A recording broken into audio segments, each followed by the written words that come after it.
Bendiciones. Cuando Dios quiere matarte, parte 14ª y última de esta serie, donde estuvimos viendo cómo tenemos que menguar para que Dios sea todo nuestros púlpitos, todo en nuestro servicio hacia Él. Y vamos a tratar uno de los temas que sé que va a ser muy difícil para ti. Pues el hombre se resiste a negarse. El hombre quiere hacerse ver, es algo importante. Para eso nos crearon, para eso nos formaron en la sociedad, en la escuela. Nuestros padres quieren que seamos importantes. Pero vamos a hablar ni más ni menos que de la negación a uno mismo. Y esto cuesta. En el Evangelio de Lucas, en el capítulo 9, 23, versículo 23, Lucas, el evangelista, plasma las palabras de nuestro Señor Jesucristo, la escribe y dice así. Dice, si alguno quiere venir en pos de mí, niéguese a sí mismo, tome su cruz cada día y sígame. Niéguese a sí mismo. Y esto, claro que es difícil. Yo sé que es difícil. Nos costó a todos, a mí mismo me cuesta. Y esto tiene dos parámetros que pueden verse en el Antiguo Testamento y en el Nuevo Testamento. Vamos a ver primero en el Antiguo Testamento cómo lo podemos figurar a través de lo que le pasó a Moisés, que vivió una tremenda experiencia cuando Dios lo quiso matar. Y esto lo fuimos tratando en esta serie. Y quizá en parte también fue por su ego. Él debe haberse sentido como el enviado. Era tan importante, ¿no? Era el enviado, el escogido. Y aún así, aunque era el enviado y era el escogido, Dios mostró que sin él, sin Dios, Moisés era nada. Y esto tenemos que entender, por eso tenemos que negarnos, porque en el púlpito sin Dios somos nada, en la vida sin Dios somos nada, apartado de Él. Y esto nos dijo el mismo Señor Jesús, no podemos hacer nada, somos nada. Entonces se confrontó a la corrección Moisés. Quizás fue su ego, como lo digo, y aprendió a ser un hombre manso. Miren, a tal punto que Números capítulo 12, versículo 3, dice, y aquel varón Moisés era muy manso, más que todos los hombres que había en la tierra. Sorprende ese trato totalitario, esa mansedumbre que dice que es mayor a todos. Dejó de ser engreído quizá, para hacerlo tuvo que morir a sí mismo, morir a su ego, negarse a sí mismo, y qué difícil, y esto sí que es difícil. De esa manera, después de haber tenido un trato con Dios, y esto es lo más importante, y luego de haberse negado, fue distinto a todos los hombres, dice la palabra, ahí como lo vimos en el libro de Números, a todos los hombres de la tierra. La negación a sí mismo le hizo algo tan importante porque lo convirtió en un hombre manso. Y una vez que alcanzó la mansedumbre, pudo hacer conforme a todo lo que Jehová le mandó. Miren lo que dice, por favor lo que dice Éxodo capítulo 40, versículo 16. Dice, realizó Moisés todo lo que había mandado Dios, pero lo dice de esta manera, vamos a ver el texto. Moisés hizo conforme a todo lo que Jehová le mandó, así lo hizo. ¿Y cuánto es todo? Todo. Y como resultado de esa minuciosa obediencia, esa obediencia que tuvo, vemos en Éxodo mismo 40, pero en el versículo 34, después de haber hecho todo, de haber hecho 7 acciones, una por una en orden, bajo la obediencia de Jehová, dice, la nube cubrió el tabernáculo de reunión y la gloria de Jehová llenó el tabernáculo.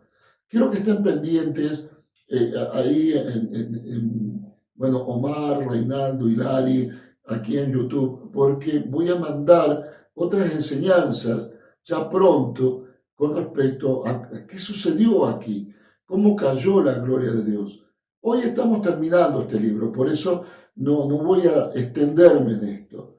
Pero Moisés, cuando ya fue obediente, cuando aprendió a negarse a sí mismo, no hizo parte de lo que él quería, no hizo lo que él podía, no hizo lo que le gustaba, no pensó en la forma arquitectónica, los colores que le gustaban para el tabernáculo, no.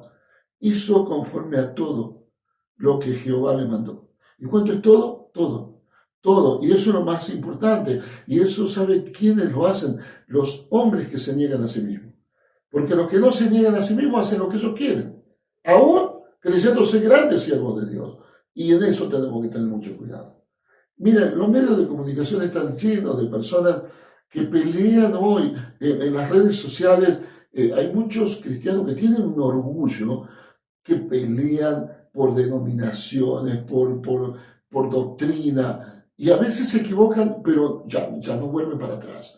Y pelean. Y el cuerpo de Cristo tendría que estar avergonzado por este continuo de pelea, este ego, este yo que hay en todo. ¿No ves que la gente no se niega? No le gusta negarse. Cada quien es absoluto en su pensamiento. Es como que lo que dice, ya está, chao, es esto. Y aunque después le enseñe, no quiere abrirse a esto. Y su sentir, su pensamiento, no, les hace que no duden en ofender y maltratar a que no piense igual a ellos. Qué difícil es entonces negarse a sí mismo. A pesar de que muchos repiten de memoria, ¿se acuerdan Gálatas 2:20? ¿Cómo es? Con Cristo estoy juntamente crucificado y ya no vivo yo, mas Cristo vive en mí. Pero qué pocos que crucifican a la carne, al yo, al ego, al sentimiento y permiten que Cristo viva en ellos. Qué pocos son los que hacen esto. Cuando Moisés hizo conforme a todo lo que le mandó Jehová, ¿saben lo que sucedió? Recién después de hacer todo lo que Jehová le mandó, no su sentimiento, no su ego, pudo ver la gloria de Dios. Miren, cuando Moisés trabajó la menorá, o sea, el candelero, verdaderamente no lo hizo él, sabemos, ¿no? Pero fue a través de la inspiración divina que él mandó a hacer el candelero. Hay algo maravilloso que él aprendió, que es la negación del ser, a través del candelero. Y ahora lo vamos a ver. En Éxodo 25:31 nos dice la palabra así. Dice, Dios ordenó que hicieran un candelero de oro puro labrado a martillo. Entonces, si recordamos que el Antiguo Testamento es sombra del Nuevo Testamento, según dice el libro de Hebreos, y es el prototipo del Nuevo Testamento, la menorá es el símil de una luz que ilumina el camino al lugar santísimo. Ahora lo voy a explicar bien, hacia la presencia divina. Según lo estipula Éxodo 25:39, el candelero era una pieza de oro puro y algunas versiones explican la cantidad de kilos que pesaba, 33 kilos de oro puro, que se moldeaba pasándolo por el fuego y martillándolo. Análogamente, entonces, si eso es el Antiguo Testamento y esto es figura del Nuevo Testamento, si alguien quiere ser luz, tendrá que aprender a ser moldeado, a ser martillado, pasado por martillo y por fuego, tal como se forjó el candelero. Por lo tanto, en la iglesia, como ya lo dijimos en uno de los primeros videos, hay dos tipos de personas martillos y personas candeleros. Pero si quieres ser luz, tendrás que aprender a que la vida te pase por el fuego, tendrás que aprender a ser martillado, y esos martillos tienen nombre y apellido. Pero si bien tiene que hacer la vida de un cristiano así, con golpes, con dolor y pasado de alguna manera, para ir negándose a sí mismo, ahora vamos a ver que la negación del mí mismo es más grande. Porque en Éxodo 25, versículo 37, dice, presten atención a esto, y le harás 7 lamparillas, las cuales se encenderán para que iluminen hacia adelante. ¿Hacia dónde? Hacia adelante. Esto nos cambia todo el concepto, porque muchas veces hemos visto imágenes de candeleros, de menorá, iluminando hacia arriba, pero no era el techo donde había que iluminar. El candelero no tiene por qué iluminar para arriba. El motivo es sencillo, lo que hay que iluminar, es el camino entre el atrio y el lugar santísimo. Entonces, cuando se encendía el candelero, la luz de las 7 lámparas que representan lo que dice Isaías capítulo 11, versículo 2, Espíritu de Jehová, sabiduría e inteligencia, consejo, poder, conocimiento y temor de Jehová. ¿Se dan cuenta que van unidos? Y eso va a ir en un futuro video que voy a hacer sobre otra serie, sobre otro libro que les voy a proponer. Y ya vamos a verlo.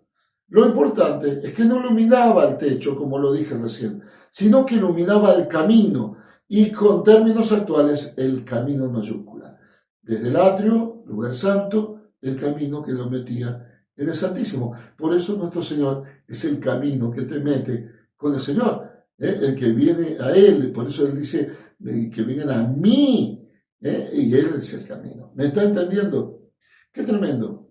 ¿Sabe por qué? Porque el candelero, después de ser pasado por fuego y ser tan fino, después de ser martillado, era ensombrecido por la misma luz que emitía. Qué tremendo, ¿no? La menorá no se veía, la luz lo opacaba. La luz iba para adelante, la menorá quedaba atrás. Se iluminaba hacia adelante. Por lo tanto, desaparecía. A ver si me está entendiendo. Así debemos ser nosotros. Debemos ser luz. ¿Por qué? Porque tenemos que iluminar. Claro que sí. Teniendo siempre en cuenta que la luz no es nuestra, cuidado con esto, sino que el espíritu que alumbra en nosotros es el que va a iluminar. Más importante aún, ¿saben qué? Presten atención a esto. El candelero no ilumina. ¿Cómo? ¿Cómo? Hermano, el candelero no ilumina. No, lo que ilumina es el aceite cuando tú lo enciendes. Sin aceite, el candelero no existe. Sin el Espíritu de Dios, el cristiano no ilumina. Y esto es lo que tenemos que entender. Por lo tanto, el candelero viene a ser como un portalámparas. Y el portalámpara no ilumina la lámpara, la bombilla, no el portalámpara. Y el candelero, por más lindo que sea, y nosotros, por más tratado que seamos, no iluminamos.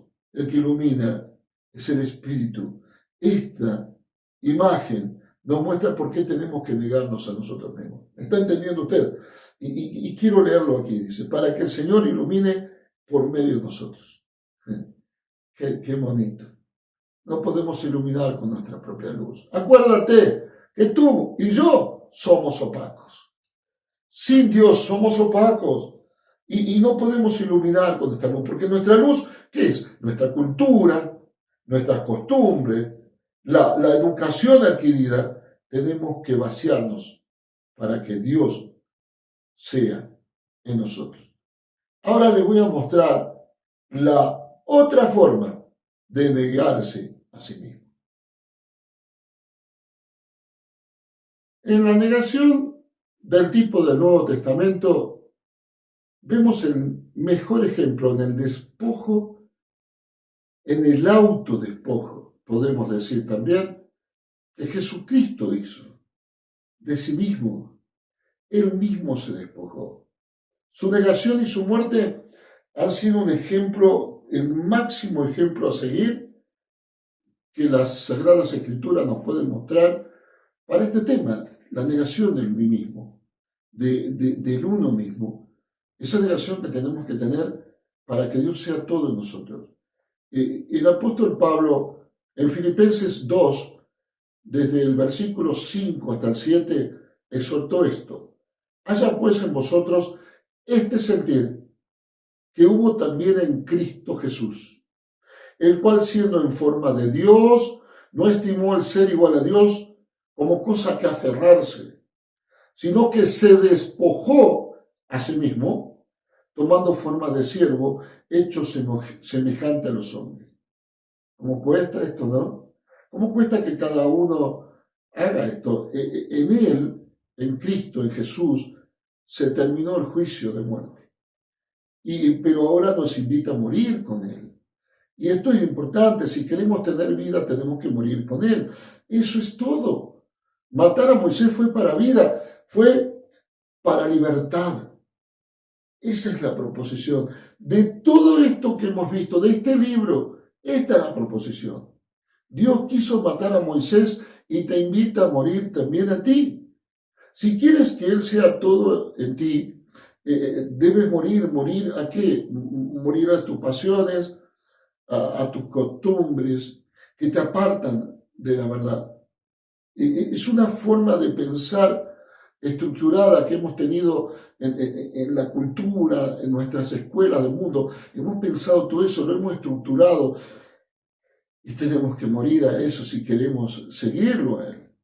Para poder proclamar, parafraseando Colosenses 3:3, tan famoso este texto, porque he muerto y mi vida está escondida con Cristo en Dios. ¿Es difícil? Claro que sí. Ahora, unos versículos después, Colosenses, el capítulo 3 sigue siendo, pero versículos 5 y 6, desde el 5 hasta el 6, perdón, dictamina lo que debemos matar. Prestemos atención. Hacer morir, pues, lo terrenal en vosotros, fornicación, impureza, pasiones desordenadas, malos deseos y avaricia, que es idolatría, cosas por las cuales la ira de Dios viene sobre los hijos de desobediencia. Es difícil morir a nuestro yo. Esto es cierto, es así. Nos enseñaron a resistir con todo. No queremos morir. Fuimos estructurados para que nuestro ser permaneciera, que sea fuerte. Y eso nos enseñaron. La mayoría de las veces nuestra formación académica, a veces nuestra herencia familiar, es una carcasa, como una carcasa que desvestida de Dios es más que nada. Creemos que es una carcasa cultural, una carcasa que quiere defenderte. ¿De qué? Si lo más hermoso es tenerlo a Él para que sea todo en nosotros. Somos personas que nos desarrollamos en nuestros propios deseos y realizamos planes para nuestras vidas, a veces olvidándonos del hacedor de nuestras vidas. Nos olvidamos. Y Él es el que mejor sabe cuáles son las cosas que a nosotros nos conviene hacer, si nos negaríamos a nosotros mismos, si nos negáramos a nosotros mismos, si nos retrajéramos y dejáramos que Dios nos llenara, si le permitiéramos que se manifestara en todo, que Él sea todos en nosotros, entonces comenzaríamos a hacer realmente un propósito divino en la tierra. Varones y varonas con propósito. En Mateo 16, 24 al 25, o sea, capítulo 16, desde el 24 al 25, Jesucristo le dijo a sus discípulos, si alguno quiere venir en pos de mí, niéguese a sí mismo. Si alguno quiere venir en pos de mí, niéguese a sí mismo. Este es el título de este capítulo. Y tome su cruz y sígame. Porque todo aquel que quiere salvar su vida, la perderá. Y todo el que pierda su vida a causa de mí, la hallará. Entonces, para ser discípulos de Jesucristo, ¿qué tenemos que hacer? Inevitablemente tenemos que morir. Pero mire lo que pasó. En Génesis 45, versículo 5, dijo el soñador, José, en ese reencuentro que tiene con sus hermanos, estos que parecerían perversos, que quisieron matarlo, que fueron egoístas con él, que lo envidiaron, que lo vendieron. Él podría haberse enojado, pero mire lo que dice este versículo. Vuelvo a recordarle Génesis 45, versículo 5. Dice ahora José, ahora pues, no os entristezcáis, ni os pese haberme vendido acá, porque escuche, para preservación de vida me envió Dios delante de vosotros. Muchas cosas nos suceden en las vidas, algunas son duras, son incomprensibles, pero cuando sobrevivimos a ellas, cuando vimos que después de haber pasado ese periodo difícil, ese periodo tortuoso de nuestra vida, seguimos adelante, entonces nos dimos cuenta que todo fue para preservación de vida. Lo mismo que le pasó a José, para preservación de vida. Claro, para tener una vida mejor, una vida ejemplo para aquellos que nos rodean, como lo fue José. Un ejemplo, una vida mejor. Cuando dejamos que Dios nos envíe a las sociedades, adelante de los nuestros, esos lugares donde trabajamos, entonces nos convertimos en su luz. ¿Sabe cuándo? Cuando dejamos de iluminar con nuestra propia luz y lo dejamos ser todo en nosotros. Entonces, ¿sabe que es importante? Que la muerte vale? Matar nuestra alma mundana, esa alma llena de poder del mundo, de deseos del mundo, matarla, carnal, cargada de información terrenal, vale la pena, porque en Juan 11, versículo 25, es el mismo Jesucristo el que dijo: yo soy la resurrección y la vida, el que cree en mí, aunque esté muerto, vivirá. Muere. En cada uno de estos videos terminé diciendo: Dios quiere matarte. Muere. Pero ¿sabe para qué? Para preservación de vida. Deja que Jesús, la vida, sea todo en ti y por medio de ti. Dios quiere matarte. Sí, Dios quiere matarte. Para crecimiento y cambio. Momentos de cambio y de crecimiento. Eso era todo lo que quería anunciarte en estos 14 videos. Espero que hayan sido de edificación y me gustaría mucho que me comentes si ha sido de edificación para tu vida. Algunos en este tiempo, en este periodo, me han invitado a congresos. Les agradezco. Hemos hecho un congreso con respecto a este tema. Estuve varias horas donde estuvimos hablando con siervos de Dios de la importancia de menguar para que Cristo sea todos nosotros. Algunos me dijeron: ¿por qué en este libro no hablo de la muerte de la semilla? Porque al fin y al cabo es lo que quiere decir este libro. Este libro habla de eso, estos videos hablan de eso. Si no, no muere la semilla. Es imposible que vuelva a crecer esa planta. Y nosotros debemos morir. ¿Para qué? Para cambiar, para crecer, para ser importantes en la vida. Hermanos, si quieres este libro, lo puedes adquirir en amazon.com en este formato. Y si no, me llamas, me hablas, comentas y aquí lo tenemos, el material que nos ha llegado hace unos días. Gracias por estar de ese lado y comenta, envía un like. Necesito el apoyo de ustedes. Compartan este video y no te olvides que Dios quiere matarte, sí, pero para cambio y para crecimiento. Dios me lo siga bendiciendo. Un gusto haber compartido con ustedes.